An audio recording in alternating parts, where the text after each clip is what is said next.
Hello everyone, welcome back to Perception Paradox with Zivile and one more episode from collaboration with Kaunas Tech Parkas that we recorded during the Kaunas Tech Hackathon that happened a few weeks back. And this time we're gonna dive into a conversation with Povilas Sabaliauskas, who is a CEO and co-founder of Pulsetto. And Pulsetto is a Lithuanian startup and it's a vagus nerve stimulator. And even Brian Johnson actually found out about it and tried it. So these guys are literally hanging out with the cool kids in the yard when it comes to the health and longevity. They had a call with Brian Johnson. I'm aware that Povilas went to the US and met their Huberman. Ooh, for everyone who is in the podcast thinking of it, yeah, these are the big names right now in the market. And so with Povilas, we sit down as well during the hackathon that happened in Kaunas, and we just spoke about his journey and what made him to create such a device and what's his intrinsic motivation and what are their big plans ahead. Myself, I've been trying out Pulsetto for the last few months and yeah, it's quite interesting. It really does relax you. So tune in and get to know Povilas and let us know what you think. And if you haven't tried, I guess Pulsetto, it's worth looking into that.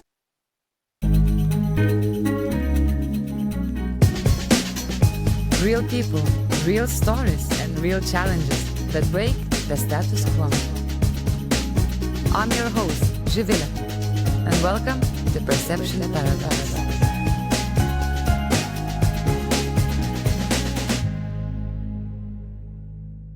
Ladies and gentlemen, welcome back to Perception Paradox. And today I'm back with Povilas from Pulsato. And you know how much I love the health topics. And today, that's exactly the topic we're going to dive in. We've just met at Kaunas Tech Park Hackathon, Tech Champ 2025, and we decided that why not to have a chat to see where his inspiring entrepreneurial journey is leading us. So, Povilas, welcome to Perception Paradox. Thank you for having me. It is a pleasure. It's always nice to speak about the topic that you basically live day to day, 24/7. Yeah, and for the ones who don't know, so Pulsato is I will try to do the pitch. Pulsato is the health tech wellness tool for your vagus nerve stimulation to reduce your inflammation and anxiety and improve sleep. Okay, I'm almost good. But the one thing that you forget, I would say, we are sexy science. We are for everyday usage, it's for stress and anxiety reduction. Overall, let's say, we want to become like a digital toothbrush. So for your mental well-being, 4 minutes in the morning, 4 minutes in the evening, you can stimulate your vagus nerve, activate your parasympathetic nervous system to reduce your, stress. Yeah. So you know why I'm so calm? I've been testing it out, your tool now for 2 months and a half, every day, 2 times per day. Amazing. Yeah. Amazing. And what are the results? I do not see if you have any tracking. I'm not really tracking. I don't have the ring. I thought I should be tracking, but I'm incorporating that with meditation. Okay. And with some breath exercises. Are you using in our application? In application, yeah. No, not the meditation. Meditation, I'm meditating for many years. Okay. It's just more like I choose, let's say, 2 programs I was testing for long now. So I started with the gut program, and then I added then inflammation. Okay. So it's kind of difficult to track what's working, what's not, because I'm doing multiple things, but that it really calms your body. And I try it sometimes with the head pain, and it works actually. We know it works because there is a similar device on the market which has already FDA approval, but we understand that, let's say, migraines, cluster headaches, or in general head pains are a small portion of, let's say, some how you want to call it, but it is for medical device application. Mm-hmm. Ours is for let's say longevity, well-being, and we understand that head pain we surely can tackle, but we need just to have approval to state that we can treat migraines. Yeah. This will come, I guess, next year or something. Okay, nice. Yeah. And so you just gave a really inspiring presentation for the students who are about to solve some problems. And you mentioned also some kind of personal relation to the problems. So did I understand it right that basically Pulsetto was a startup that was born from, in general, personal relationship with the health? Yeah, so it's not, let's say, like kind of a secret. I was trying to create some tool which can help my father to find some unknown disease and try to tackle it. But, I was not able to create a device in time. And my co-founder had similar problem. His wife had a cluster headaches. So as a one of the options. It helps with cluster headaches. We are both coming from, let's say, our internal stories, which are, personal. And, the story that when I was trying to buy the device, the external stimulators, there was, I was liaison for medical device companies. I had a huge network of companies which I can ask, okay, can you sell me the device? And usually they say, okay, we do not ship in non-Europe countries. And I say, okay, I'm from Lithuania, we're in Europe. Okay, but we are only shipping in European Union countries. We're also in European Union. And basically, more or less, every company just third email was ignored. Because too small of a market, you cannot buy the newest technologies from your own side. So, I'm an engineer, so Okay, one so then thing it's led to another. So, okay, if you cannot buy it, just build it. Yeah. And 4 years later, right? Yeah. Or was it here we are? Yeah, here we are. And here we are. We're planning to do 25 million of revenue. That's So, epic. And yeah. you've just also raised, what, 2 million, Yeah. right? Were you planning initially on raising? Because it's kind of difficult, of course, first of all, to build medical device or wellness device, which is requires some heart. And fundraising, it's one way to build a company. So basically, my close friend told me let's say not a secret, but a rule. When you finished your one round, start raising the second round, because you never know what will happen with the company. You need always have let's say, not like a backup plan, but when you are growing well, you need to raise money, you have more connections and etc. So as we finish this round, we're planning to raise next round also in 2-3 months, start to prepare data room pitch decks and etc. with added information. So it's a never ending job, so you always have to pitch. You have to build, but pitching is you never know who has the money, who knows a guy who knows the guy. I know the guy who knows the guy. That is so true. Look, I want to go back a bit now to Pulsetto story. You showed us some prototypes and some different from the device itself to actually how you were testing the hardware. When did you know that you have to pivot? For example, how long were you experimenting between you got into the final product? Because that's sometimes when we get stuck, we fall in love with this kind of setup and problem and this solution itself, that we stay sometimes too long before we call it a pivot or quit or change direction. I would say the first idea that we will be medical device company at first. And we wrote an EU grant and we got it last year. So 2 years later. Oh, wow. So we understood that we need to pivot. Medical device, it's always on our, let's say, back of a mind, but you cannot wait 2 years for some grant, which, maybe the intensity will be wrong or etc. Or maybe you have other ideas. Yeah. So we pivoted to longevity and wellness device due to make impact fast and see that our device is needed. So we pivoted from, let's say, from the first pitches, basically. We pitched, we said, okay, how long it will take? Okay, medical device, 3 years. Bye. That's it. Fair enough. Okay. Yeah, so that was the, let's say, the logic. You know how fast you want to get from A to B, and you found what works best. From the initial design, we did everything quite fast because time is money. Contemplating on some ideas or packaging for months, it's not a good solution. And you can always read books about Steve Jobs or etc. who says, okay, bring me 3 different, let's say, samples. I will pick one. You decide. So we also, where we did not know how to do this, we hired some specialists on which we had, let's say, good reference, and said, okay, bring us ideas. We will pick one. We will not contemplate on some, I don't know, should, could, would, all those questions where you can enter in endless loop. I mean, it's such a good point you're tackling on. Like nowadays, we got in such an inspiration and loop that we forget that 90% actually is execution. Only maybe 5-10% inspiration. Where did you get your mindset like that? Were you in entrepreneurship beforehand, or were you surrounded, exposed to such environments? I would say I had previously companies, but they were not startups. They were old school business. I had a manufacturing company. And from mistakes that I've made, I know that time is money. Also, taking from others' money, it's not safer, but you have, let's say, a burden that you have to execute perfectly. I had an opportunity when I had my, let's say, manufacturing company to get money, investment. And I said, no, I will bootstrap everything. And then 2 years later, I had to close the company. And I said, okay, what was the logic? Why I did not take money from other people who could give me additional sales, additional network, and etc. And I was okay. That was a mistake. I was young. So basically from personal mistake, I have close friends on which I basically, we can talk. Some of them have their own startups, successful startups, and, basically reading books, checking some information, and, getting the right people around you. How did you get the co-founder now of Pulsetto to join you?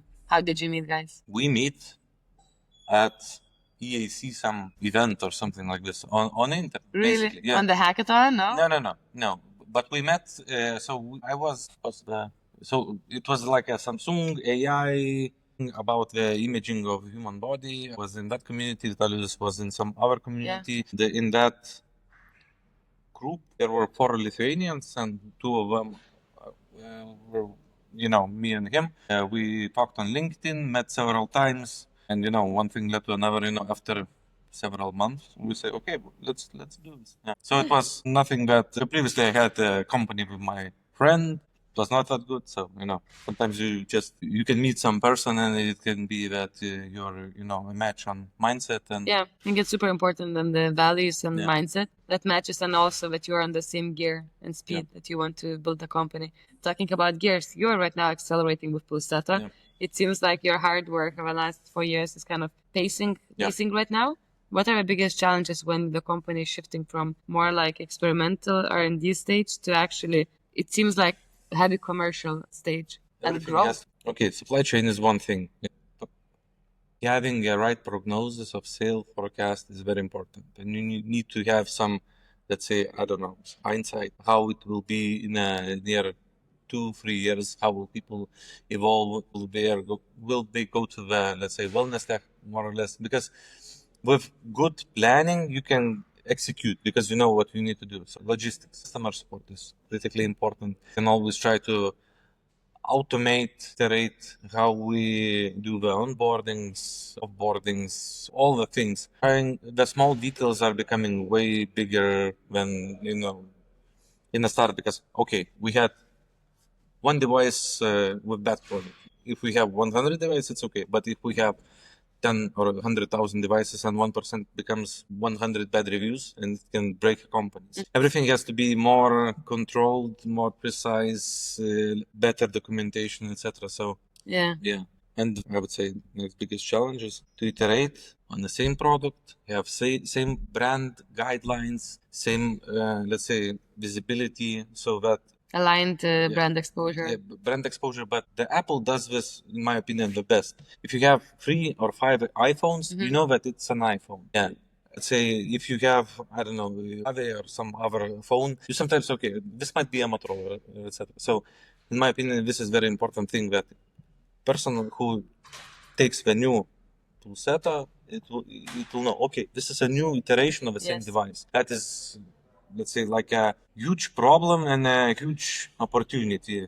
To create this whole continuity experience where you kind of feel the brand rather than just... Feel the brand, to have clear goals for 5 years, maybe a little bit pivot in some ways. But that's super exciting, no? So what's yours? It's a bit strange. Why would you say it's a bit strange? How fast are we growing? It's a bit strange, You can always see, okay, best week, best month, best year. And it's constantly, evolving, and you understand that you need to hire people who knows better than you. And it's exciting because you can learn internally in a company. It seems that I know about supply chain. You hire a person who knows way better than you and say, okay, you were doing badly. I will take control, give some right structure, and say, I trust in you. I am backing off and trying to understand how you do this magic. When you started hiring those people to take over the lead on some fields, let's say including manufacturing, was it difficult to let it go, the full ownership of that field? I would say it's not difficult when you have a right person. You feel it, okay, at last I can do other things which are in a backlog, and you have a huge backlog, okay, and try to, check what gives you, let's say, energy, what removes energy. Let's say like accounting. Okay, you can sit through accounting and you see that it's draining your, let's say, energy. I need an accountant who is driven by this. Yeah, it's constant iteration on top of your own workflow and trying to understand what you can do best and where you can give most value. Amazing. So you've just raised more money, right? 2 million. And I think would be interesting for the audience to learn. So what happens next for you, right? What you're gonna do with the money, how it's gonna be allocated, and how do you think around the investment? Yeah, I will not do some about cars or etc. But in general, we see that there is a huge potential in military tech, and we understand that we took the right investment from right investors, which are basically specialized in dual use technology. There is a huge potential because NATO had some, let's say, like a thesis how neuromodulation will become, let's say, like a tool for a soldier to improve his PTSD symptoms, remove anxiety, and etc. So it will be one of the tools that he will have in his toolbox. So we understood this. We found the right, let's say, investor. Previously, we had this kind of idea, but let's say 2 years ago, before, or 3 years ago, I do not remember when we started. But dual use, it was thought and by investors seen like if you're creating, let's say, alcohol, gambling, or military use application, it was in the same bucket. So if you get investment from these kind of investors, you will be basically locked for life. Right now, it's a little bit easier to get this kind of investment. And, I would say with that money, we will build a device for rehabilitation. Yeah. Okay, that's ambition ahead. You just mentioned also about the different investors. Yeah. And well, it was not that you just went to 2 investors and you got the money, right? You had your own say of no's and say of where you needed to be very resilient and stubborn. Where is that resilience coming from? That I know quite some founders who give up at some point when it comes to building the company and raising money because they just get fed up with the multiple amounts of no's. What keeps you going? No is I read in some book. No is a conversation starter. Basically, if you get yes, it's already finished. No, you can get some insights, you can get some additional information, but you need to do the best. Might need to think or pivot the company. So I would say, just forget that you get these kinds of no, and that's it.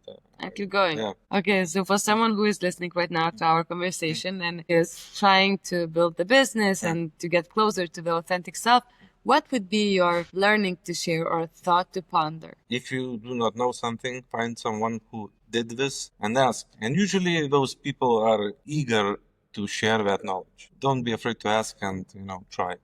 Don't say like this. Yeah. Amazing. Pauli, how can people follow your journey? On LinkedIn. On LinkedIn, so... More or less on LinkedIn, yeah. Basically, this is one platform on which I'm active. Yeah. Okay, amazing. Yeah. So what's now after this hackathon weekend for you next with Pulsetto? Building, launching version 2 device, medical device, military device. Wow. Yeah, so a lot of on our mind and in the backlog. So we have huge, let's say, vision for 5 years. We want to become a unicorn at some point. So. Okay, so excited to follow your journey. And yeah, guys, that was Povilas and Pulsetto. And yeah, check out their device. It's really amazing and working. From my own experience, I think 2.5 months of using every day. Yeah. It's kind of a solid referral now, no? I mean, I was like everyday ritual. Anyway, so thank you so much for joining me here today and being with us at the hackathon in Kaunas Tech Park. And yeah, have a great day, have a great weekend, and good luck with your ambitions. Thank you. Thank you, you too. Bye.